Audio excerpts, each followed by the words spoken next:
My dad turned to drink and criticized Mom after her brother cheated us, causing us to lose land. I am Mary, a sophomore in college, and my life today feels like a shadow of what it once was. Just a few years ago, my family embodied the warmth and joy that I believed would always define us. My father, a robust man with an infectious laugh, was the kind of dad who would spend hours in the garden, teaching me and my younger brother, Alex, the names of all the flowers and how to take care of them.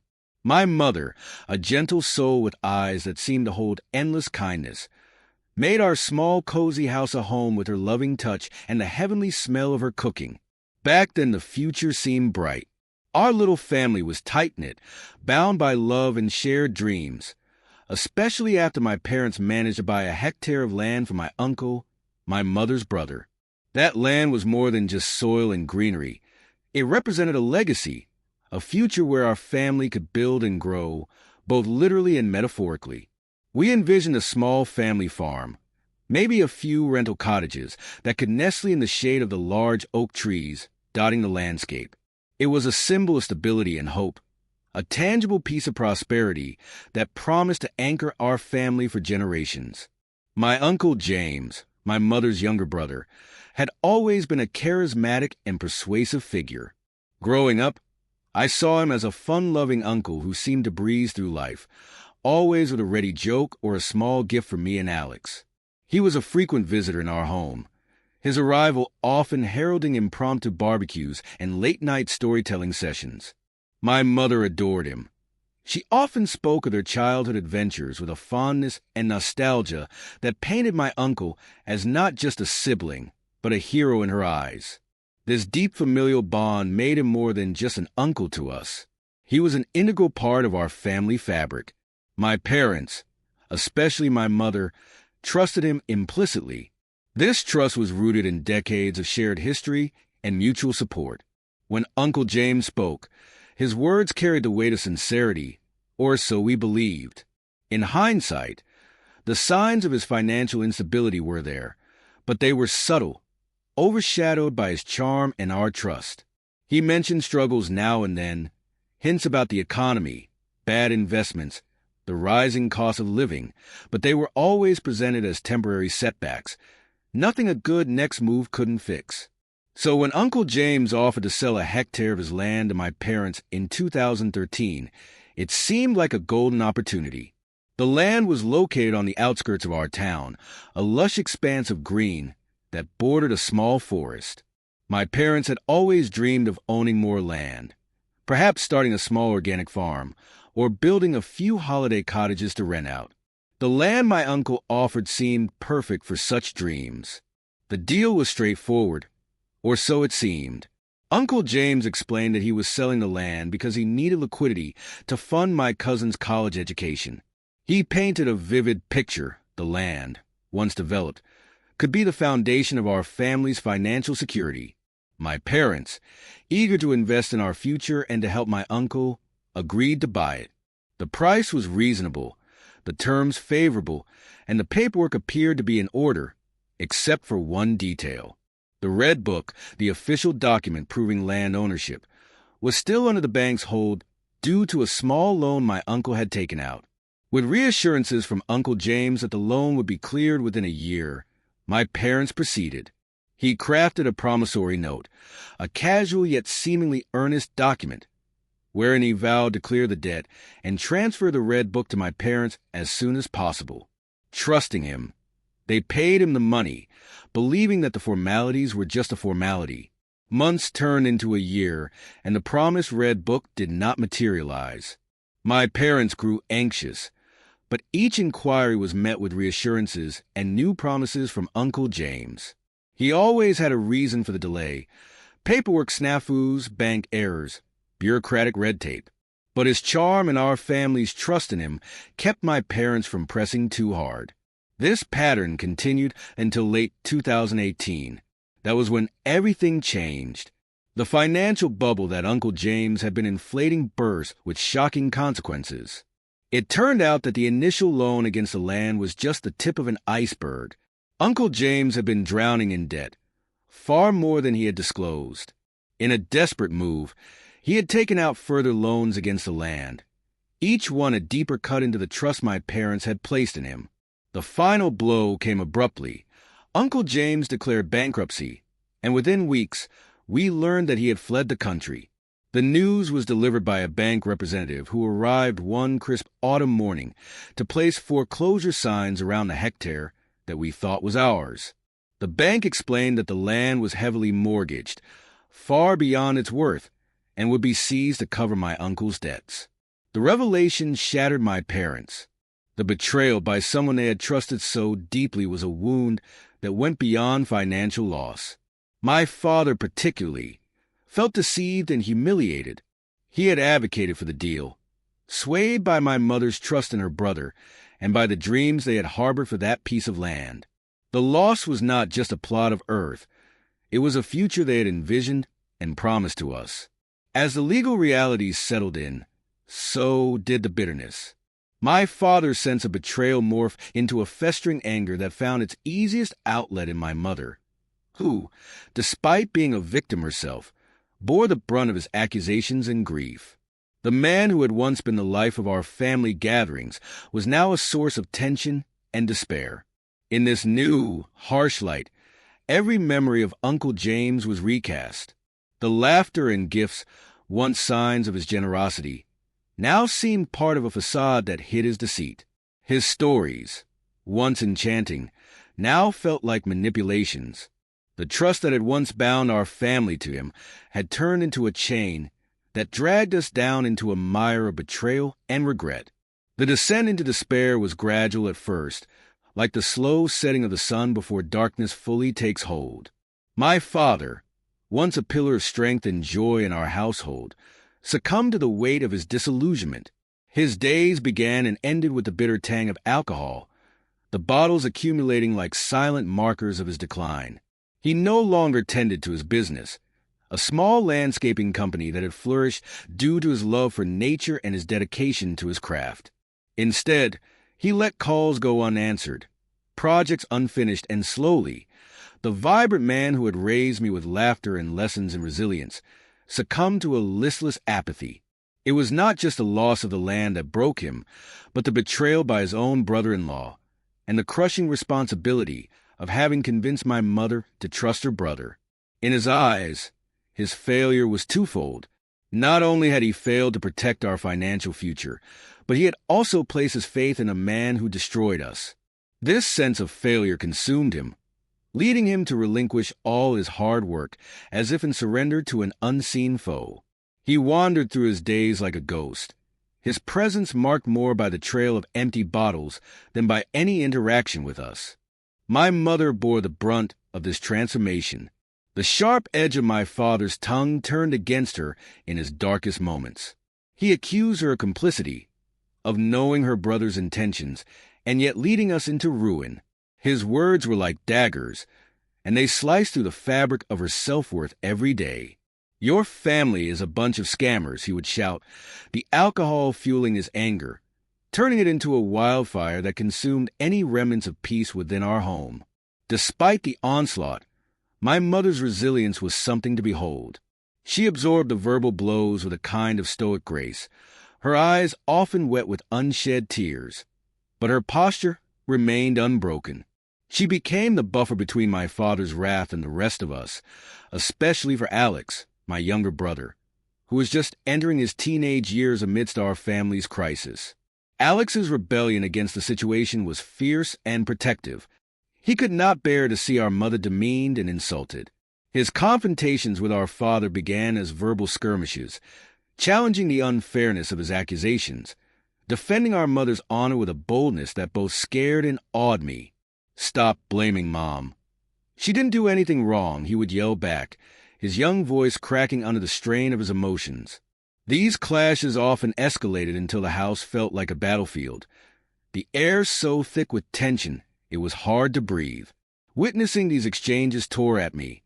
I was caught in a relentless storm of emotions, anger at my uncle for his deceit, despair over my father's downfall, and a deep gnawing pain from my mother's suffering. Each evening, as I heard my father's slurred accusations and my brother's desperate defenses, I felt a part of my heart crumble. The helplessness was overwhelming. I was a spectator in my own life, watching the people I loved tear each other apart. My mother, amidst this chaos, tried to maintain some semblance of normalcy. She went about her daily routines, cooking meals that none of us had the heart to eat, cleaning a house that no longer felt like a home, and always trying, to mediate between my father and brother. Her efforts were Herculean, and yet I could see the toll it took on her. The circles under her eyes grew darker each day, her smiles more forced and fleeting. She often pulled me aside, her hands clutching mine with a desperation that was hidden from the others. "Take care of your studies, Mary. Don't worry about us," she would whisper, her voice trembling. But how could I not worry? How could I focus on college applications and exams when home was a place of war? The weight of her suffering became my constant companion. I lay awake at night, listening to the echoes of their arguments, and wondered how much more we could withstand. The fear of the phone ringing with news of something worse kept me on edge, a perpetual anxiety that gnawed at my concentration, my peace. In those moments when the house finally quieted down, I would find my mother in the living room, staring out the window. Sometimes I joined her, sitting in silence as we both lost ourselves in the world outside. It was during one of these silent vigils that she finally broke down and shared her deepest fears. "I'm scared, Mary," she confessed, her voice a whisper. "Scared that he'll never forgive me. Scared of losing you and Alex to this hatred." Her admission shattered the last barriers I had put up to protect myself. I realized then that my role wasn't just to be a bystander. I needed to be her ally, Alex's support, and perhaps find a way to reach my father. But the path to healing seemed obscured by the thick fog of past mistakes and present pain. Life at home had become a landscape of suspicion and bitterness. My father's distrust had deepened to a point where even the simplest acts of familial kindness were scrutinized and tainted with accusations. My mother's occasional visits to her mother's house, or her attempts to maintain some semblance of connection with her parents through gift or phone calls, were not spared from my father's critical eye. He saw these gestures not as acts of love, but as betrayals, further proof of conspiracies woven in his mind. One chilly afternoon, I returned from school to find the house unusually cold and quiet. My mother sat at the kitchen table, her face weary and lined with fresh worries. She looked up as I entered, managing a weak smile that didn't quite reach her eyes. She had been to visit Grandma, who was unwell, and had brought her some homemade soup and a warm blanket. When my father had learned of this, he exploded in rage, accusing her of wasting our scarce resources on her family, whom he now viewed almost as enemies. "Doesn't matter what I do. It's always wrong in his eyes," she confided in me, her voice breaking. "But I can't just stop caring for my mom, Mary. I can't." The situation with the phone calls was even worse. Every ring stirred a palpable tension in the air. My father, often fueled by his drunken stupor, would accuse my mother of conspiring with her brother, my uncle, despite my uncle having disappeared years ago. He couldn't seem to grasp that no one in the family had heard from him since he fled, leaving us to deal with the fallout of his actions.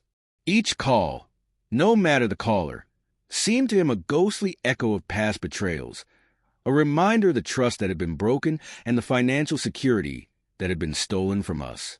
Despite these overwhelming pressures, my mother continued to shoulder the responsibility of not just trying to keep our family together, but also ensuring that my two sisters and I could continue our education. My sisters, both younger than me, were in high school, facing their own battles with the ripple effects of our family's crisis. The cost of education was a constant worry, but my mother was determined that the chaos at home would not derail our futures. Seeing her struggle, I made the decision to take on a part-time job alongside my studies. I was now a freshman at a local community college, having chosen a school close to home to reduce expenses and stay near my family. My days were a blend of classes, studying, and working late shifts at a nearby cafe. Every paycheck, I received went partly to help out at home and partly to my own educational expenses. This dual role of student and financial contributor was exhausting. There were nights I came home so tired that I could barely make it through dinner before falling asleep over my textbooks. Yet, seeing my mother's quiet gratitude and the way she fought to keep us all moving forward gave me the strength to keep going. She managed our meager finances with a precision and care that was nothing short of heroic, stretching every dollar to cover not just school fees, but the basic necessities of life. Her resilience was our family's unsung melody, a quiet background score that pushed us all to persevere. My mother never complained about her lot, accepting each day's troubles with a resolve that was both heartbreaking and inspiring. Her love for us was an unspoken promise, a commitment that she lived out by enduring the harsh words and the colder silences from my father. My younger sisters, witnessing all this, grew in their own resilience. We became a team, albeit a silent one, finding comfort in shared glances and quiet conversations away from the storms that frequently brewed in our living room. We helped each other with homework, shared responsibilities around the house, and saved little surprises for our mother, like the time we all chipped in to buy her a new book by her favorite author, hiding it under her pillow to find after a particularly hard day.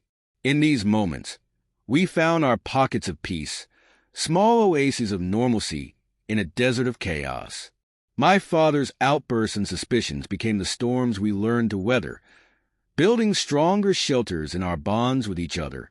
Each challenge, while painful, forged us into more than just siblings and a mother. It made us allies in a struggle that none of us had chosen, but all of us were determined to survive. As I lay in bed each night, listening to the faint sounds of the house settling, I thought about my mother's sacrifices and my father's pain. The journey was far from easy, and many days, the burden of what we were enduring seemed too much to bear.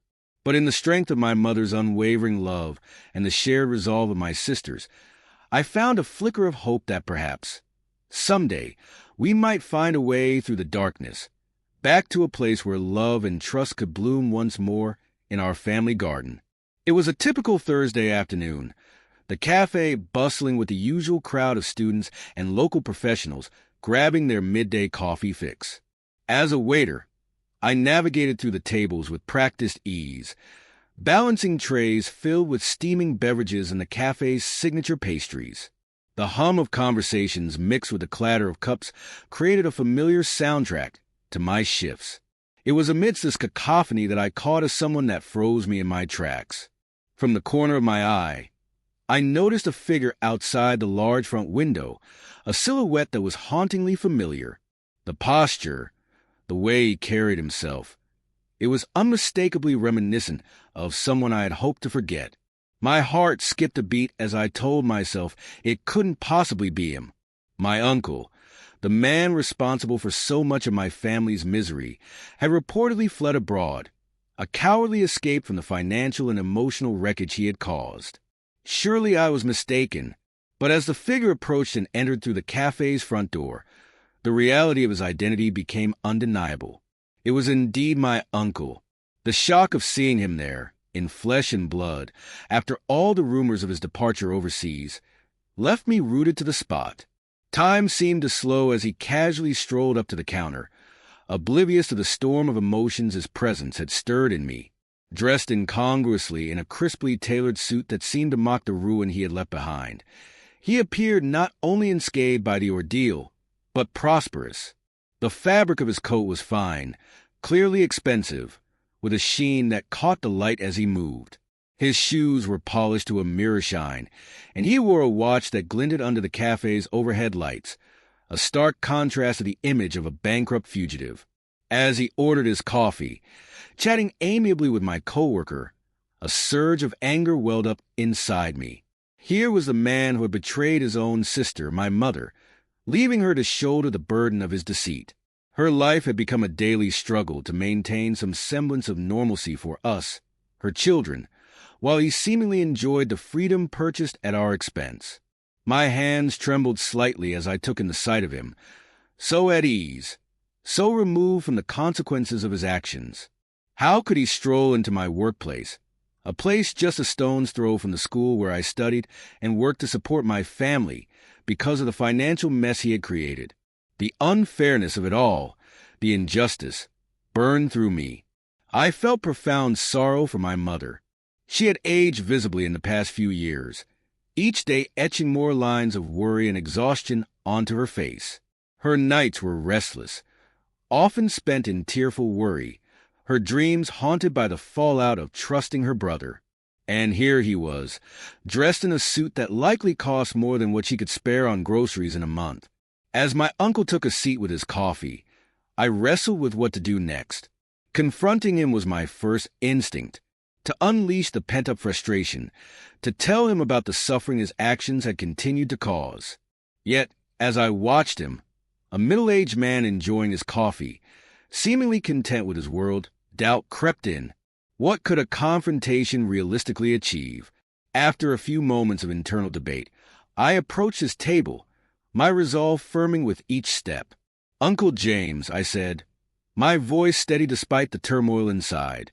He looked up, his expression one of mild surprise that shifted quickly to recognition, and fleetingly, something that might have been guilt. "Mary," he replied, his tone cautious. "It's been a long time. You've grown." "Yes," I said, the words tasting bitter. "A lot has changed since you left." We talked then, or rather, I spoke while he listened. I told him about the hardships we faced, about my father's decline and my mother's silent resilience. I spoke of the responsibilities that had fallen onto my shoulders far too early, the dreams that had to be adjusted, and the family fabric that had been torn apart. He offered explanations, some semblance of regret, though whether it was genuine or not, I couldn't say. He spoke of bad luck and worse choices, of his own losses and regrets. But no apology could undo the damage. No words could reclaim the years of pain and hardship his deceit had wrought upon us. The conversation ended with no dramatic resolution, no promises of restitution. He left, and I returned to my duties, the encounter leaving a mix of sadness and catharsis. I hadn't changed anything, not really, but speaking my truth had lightened something within me. The afternoon had taken a turn I could never have anticipated. After meeting with my uncle at the cafe, I returned home filled with a mix of emotions. It felt important to share the encounter with my mother, to relay not just his words, but the sheer normalcy with which he had presented himself. My mother listened quietly, her expression somber, absorbing every detail with a heavy heart. As I spoke, her eyes reflected a deep sadness, a well of emotions that seemed too vast and complex for words. She was silent for a long time, the air between us filled with unspoken thoughts and lingering heartache. It was a silence that spoke volumes, resonating with the weight of all we had endured, all that had been broken and lost because of my uncle's actions. Suddenly, the fragile quiet was shattered by a loud, angry voice. My father, who had been out of sight but not out of earshot, stormed into the room. His face was flushed with anger, his eyes alight with the kind of fiery intensity that had become all too familiar. He had overheard everything, and the information acted like fuel on the already burning fire of his resentment. Without a moment's hesitation, he launched into a tirade. The words were harsh and unforgiving, aimed indiscriminately at my mother, my uncle, and all her relatives. He accused them once again of conspiracy and betrayal, his voice rising to a crescendo of fury and frustration. The pain and bitterness he felt towards my uncle were now tangled with a renewed sense of betrayal, knowing that my uncle was back and living seemingly without consequence. In his rage, he turned towards a shelf in our living room, one that held various family dishes and heirlooms, and began to smash them one by one onto the floor. The sound of shattering porcelain filled the room, each crash a hammer blow to the already fragile peace of our household.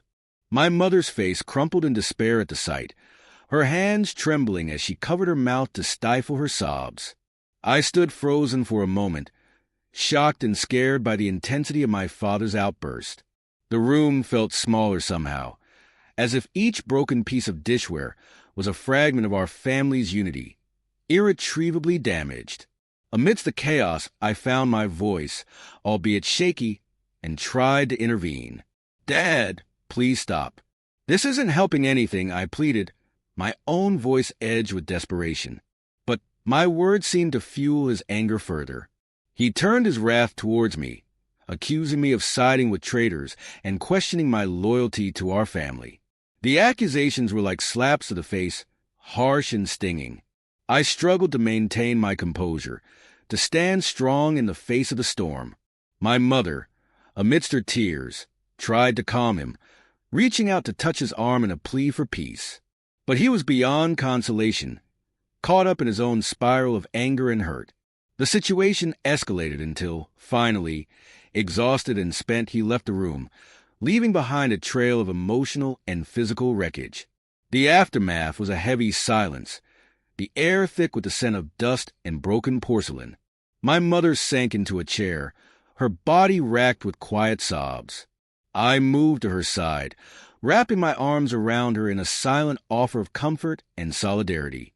Together, we mourned not just the dishes or even the peace of our afternoon, but something deeper, the loss of what our family had once been, the easy love and trust that had seemed unbreakable. In that moment of shared grief, my thoughts turned anxiously towards my younger brother Alex. Known for his fiery temper and fierce protectiveness of our mother, I prayed he would stay away until the storm had passed. The last thing we needed was for him to come home and confront our father in his current state. The potential for violence was too great, the stakes too high. I didn't want this family conflict to escalate into something even more destructive. As we sat there, my mother and I, in the quiet aftermath, a profound sadness settled over me. It was a sadness for her, for all she had to endure, for my father, lost to his bitterness, and for Alex, who should have been spared from adult conflicts. I felt an overwhelming urge to protect them all, to somehow mend the fractures that had splintered through our family's foundation. But as I held my mother, feeling the tremble of her sobs, I knew that some things were beyond my ability to repair. The damage was done, the scars too deep. All I could do was offer my support, my love, and my presence, and hope that somehow it would be enough to help us navigate through the wreckage of our shared past into a future that, despite everything, I still hope could hold some measure of peace and reconciliation. The morning after the turmoil at home, I found myself at the coffee shop, mechanically performing my duties, but with my mind elsewhere. The image of my father's wrathful destruction and my mother's silent tears haunted me, playing over in my mind like a nightmarish loop. Despite the busy morning rush, a part of me remained disengaged, distant. It was during this haze of distraction that I noticed a familiar figure through the shop's window. My father was outside, walking back and forth along the street, his eyes scanning the faces of passers-by. Unlike his usual disheveled appearance marked by the telltale signs of his drunken escapades, today he was sober, his movements deliberate. The stark difference in his demeanor piqued my curiosity and concern. It wasn't long before I realized he was probably looking for my uncle, the man who had set off the chain of events that had led our family to this precipice. Compelled by a mix of worry and a desperate need to understand, I asked my manager if I could leave work early. Once outside, I kept a cautious distance, trailing behind my father as he continued his seemingly aimless search.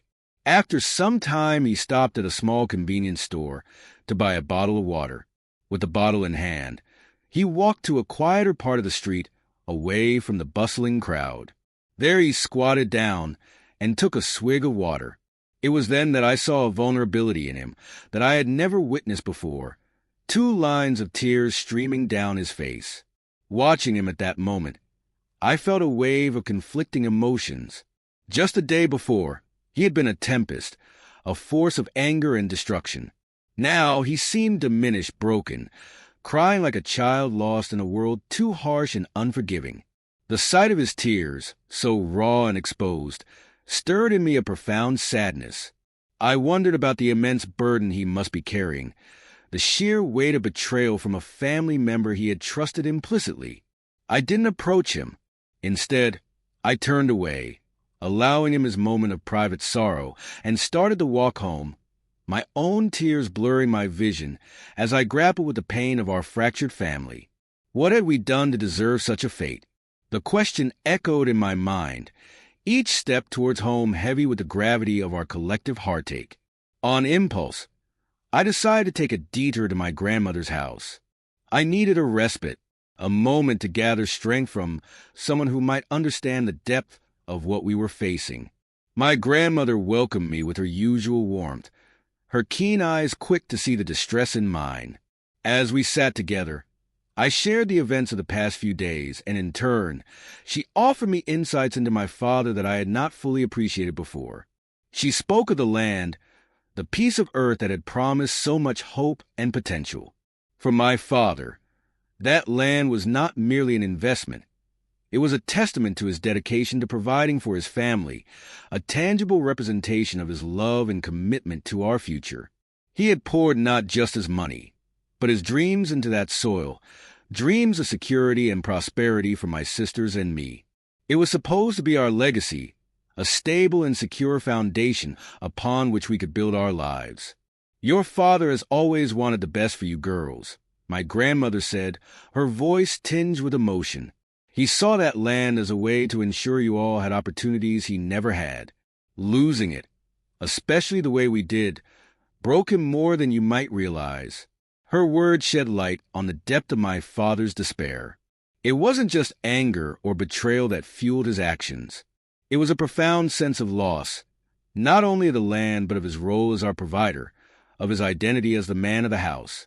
The loss had unmoored him, and what we saw, the rage, the helplessness, was a struggle to grapple with this new reality. As I listened to my grandmother, I felt a renewed sense of empathy for my father. Understanding the magnitude of his hopes and how deeply he felt their collapse helped me see past the fury and the broken dishes. It didn't excuse his actions, but it helped explain them, framing his outbursts as cries of pain rather than expressions of inherent cruelty. In the midst of our family's turmoil, as I watched the strain and sadness inflicted upon us by my uncle's deceit and my father's subsequent unraveling, I often found myself wrestling with conflicting emotions about what paths my mother should take. There were moments, many moments, when I felt that the only solution for her, and perhaps for all of us, was to sever ties with my father. The man who once filled our home with laughter and security had become a source of pain and instability. It seemed logical, perhaps even necessary, for her to consider divorce as a viable path to peace. Yet despite my suggestions and perhaps even pleas, my mother never took that step. For a long time, I couldn't understand her decision. To me, it looked like an endless cycle of suffering. My father's bitterness and accusations, his thunderous outbursts that shattered more than just the physical tranquility of our home. It all seemed like too much for any one person to bear, especially someone as gentle as my mother. But as time wore on, and I witnessed more of the complexities of human emotions and the deep-seated bonds of marriage, I began to grasp the possible layers of her choice. My mother, with her enduring patience and almost unfathomable strength, perhaps saw beyond the surface of my father's wrath. Beneath his stormy veneer and the alcohol-fueled tirades, there was another man, a man she had loved and chosen to share her life with, a man who had once been the anchor of our family. She understood the depth of his despair, not just of the financial ruin that had befallen us, but at the profound sense of betrayal by his own brother-in-law, a man he had trusted implicitly. This betrayal had not just robbed him of a piece of land. It had robbed him of his dreams for our family's future, of his pride in providing for us, and of his mental peace. Understanding this, my mother likely felt that abandoning my father in his darkest hour would only add to the tragedy of our situation. Her commitment, then, was not just to the man he had become, but to the man he once was and, perhaps, could be again. It was a choice of compassion over condemnation, of hope over despair. As for my uncle, the architect of our misfortune, my feelings were far less forgiving. The more I pondered on the devastation he had caused, the more a part of me wished him ill. It was a dark thought, and it shamed me at times. Wishing death upon another person, especially a family member, was a heavy, terrible thing. But in my lowest moments, it seemed a fitting end for someone who had so selfishly dismantled the happiness of his own relatives for his gain. Uncle James had not just stolen money. He had stolen our security, our joy, and our ability to look towards the future with hope rather than despair. The fact that he continued to live comfortably, seemingly indifferent to the chaos he had left in his wake, fueled a bitter fire within me. I imagined him facing some form of cosmic justice, where he would finally understand the full weight of the pain he had caused. Leaving my grandmother's house, I felt fortified by a mixture of love and sorrow. The road to healing our family would be long and uncertain, but armed with this new understanding, I felt slightly better equipped to face the challenges ahead. My father's tears and the wreckage at home were not just signs of what we had lost, but also markers of where we needed to begin rebuilding. As I approached our house, the sight of it no longer filled me with dread, but with a resolve. We were broken, yes, but not beyond repair. With each step, I was making a silent vow to myself and to my family. I would not let our story end here, not in anger and despair. Somehow, we would find a way through the pain, guided by the understanding and love that still linger beneath the scars, waiting to be rediscovered and nurtured back to life.